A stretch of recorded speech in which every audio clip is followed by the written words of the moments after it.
I You hadn't been think you on a can date just in walk 3 away? years, What are not you since my talking life about? shrank down to Don't school play drop-offs, innocent. late-night laundry, and pretending I wasn't exhausted all the time.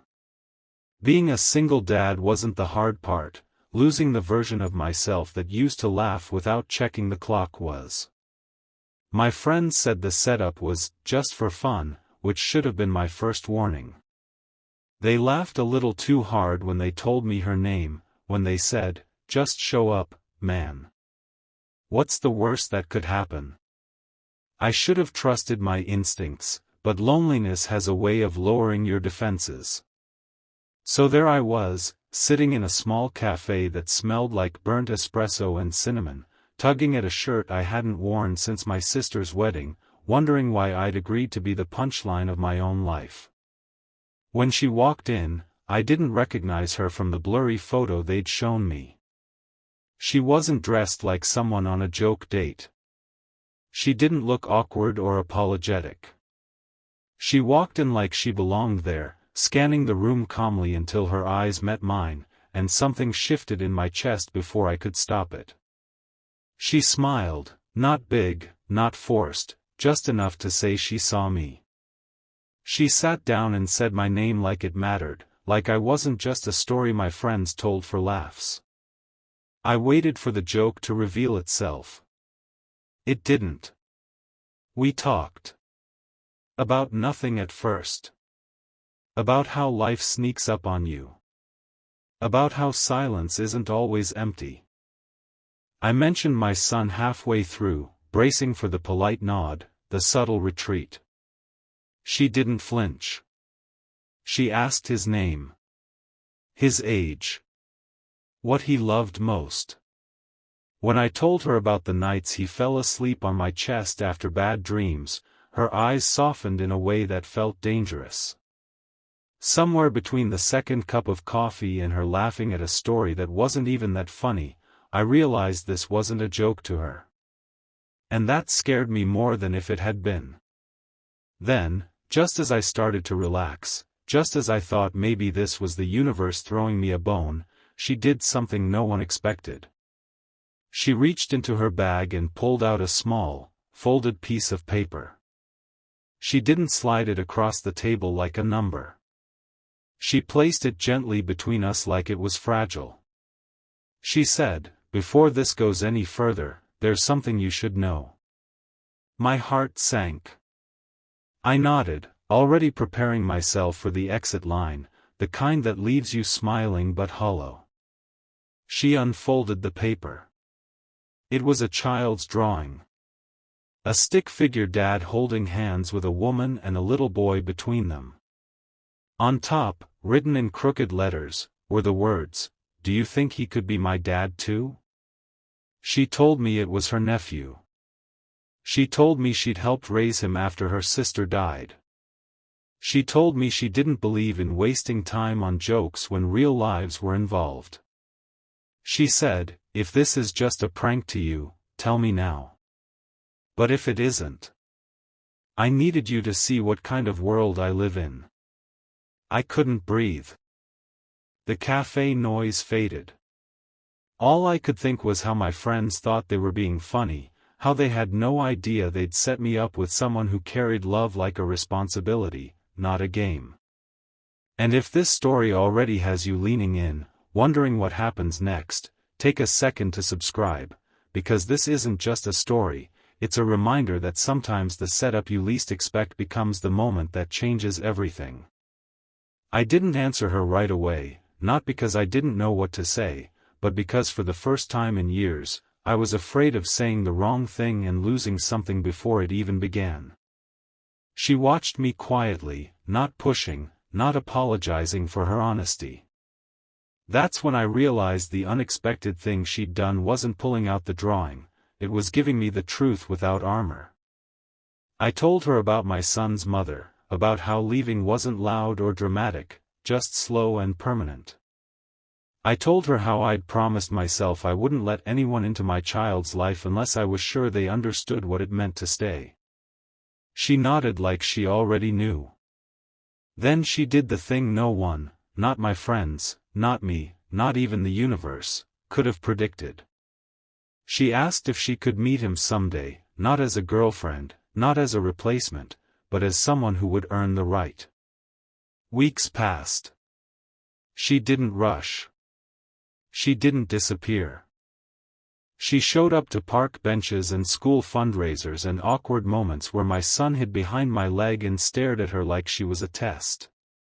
One afternoon, while I was distracted talking to another parent, I turned around and saw her sitting cross-legged on the grass, letting my son explain his favorite superhero in painful detail, listening like it was the most important briefing of her life.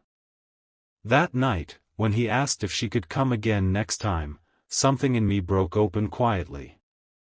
I confronted my friends later, and they went silent when they realized what they'd almost turned into a joke. They didn't laugh anymore. Months later, I found that same drawing taped to my fridge, updated with better handwriting and more colors. She hadn't replaced anything. She'd added to it. And the wildest part? She never once asked me to choose between being a dad and being happy. She understood they were the same thing. So if you're watching this thinking life has already decided who you are, remember this: sometimes the joke date becomes the real story, the unexpected act becomes the turning point, and the people who show up honestly change everything.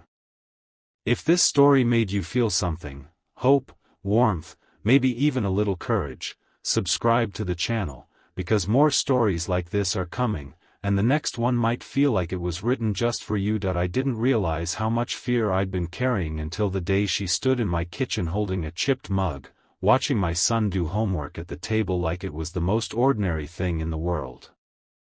Ordinary scared me. Ordinary meant something to lose.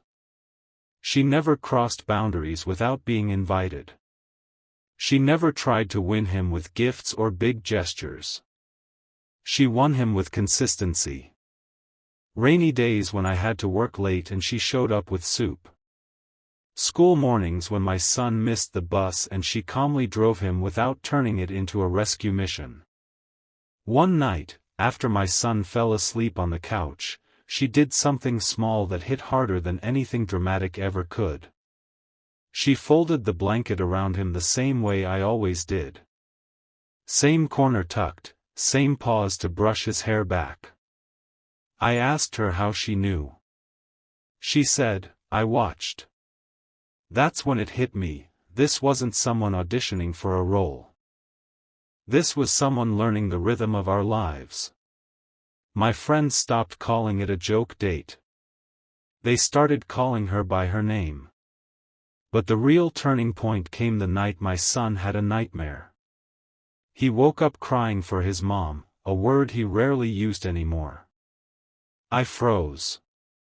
Before I could move, she knelt beside the bed, not touching him, just close enough to be there. She said, "It's okay to miss her. No fixing. No correcting. Just truth." He reached for her hand. He chose her. I cried in the hallway like a man relearning how to breathe. If you're still here, still listening, still feeling this story settle into your chest, don't forget to subscribe, because moments like this are why these stories matter. The unexpected thing wasn't that I fell in love. It was that I stopped feeling guilty for being happy. One evening, months later, my son handed me a folded piece of paper, the same drawing, now redone carefully. This time, there were 3 figures holding hands, all smiling. At the bottom, he'd written, "Can she stay?" I didn't answer him with words. I answered by calling her into the room. She knelt down, read it slowly, and instead of crying or celebrating, she asked him, "Do you want me to?" He nodded. She said yes like it was a promise, not a victory. The friends who set us up eventually admitted they'd expected chaos, awkwardness, a story to laugh about. What they got was a reminder that life doesn't always punish you for taking risks. Sometimes it rewards you for surviving long enough to be open again. The joke date became the foundation. the unexpected act became the beginning. And the single dad who thought his best days were behind him learned that love doesn't arrive loudly, it arrives ready. If this story gave you hope, if it made you believe in second chances again, subscribe to the channel. Because the next story might sound like fiction, until it feels exactly like your life. The day everything changed didn't feel special at first, which is how the biggest moments usually arrive. It was a quiet Saturday, the kind where the house smells like toast and laundry detergent, where time feels slow enough to notice. My son was building something on the living room floor, pieces scattered everywhere, completely focused. She was sitting nearby, not helping, not hovering, just present. At one point, he looked up at her and asked if she could stay for dinner. Not, "Can you come back?" Not, "Are you leaving?" Just, "Stay," like it was already decided. She glanced at me, not for permission, but for understanding. That was when I realized the unexpected thing wasn't what she did, it was what she never tried to do. She never tried to replace, to rush, to claim space that wasn't offered. Love had entered our lives quietly and waited to be invited. Later that night, after my son fell asleep, she told me she'd been offered a job in another city weeks ago and had turned it down without telling me. She said she didn't want to make decisions that affected us without knowing if she was truly part of us. That scared me more than anything. Commitment always does when you've been left before. I asked her why she stayed. She said, "Because I wasn't set up for a joke. I was set up for a reason, even if no one knew it at the time." I held her hand and realized I wasn't afraid of losing her anymore.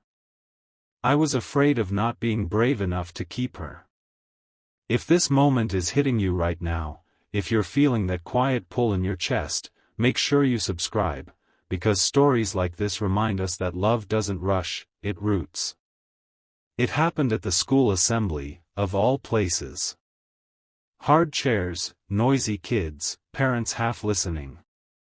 My son was on stage for a small award, nervous but proud. When he spotted us in the crowd, he smiled and waved, not just at me, but at her too. Afterward, while kids ran everywhere, he tugged on my sleeve and asked a question that stopped time. "When people ask who she is, what do I say?" I looked at her, heart pounding. She knelt down to his level and said, "You can say I'm someone who loves you." He thought about it, then nodded like it made perfect sense. That night, he taped a new drawing to the fridge. 3 figures again, but this time the words were clear and careful, "My family." I didn't plan a big speech. I didn't need a dramatic moment. I simply told her I wasn't scared anymore. I told her I didn't want a joke ending or a temporary chapter. I wanted the long story, the boring days, the hard days, all of it. She cried then, not because she was surprised, but because she'd been waiting without pushing. And that's the thing no one expected. The joke date didn't turn into chaos or heartbreak. It turned into a family built on patience, honesty, and choosing each other every single day. If you're still watching, still feeling this story settle into you, don't forget to subscribe to the channel, because the next story might start as a joke too, and end up changing everything.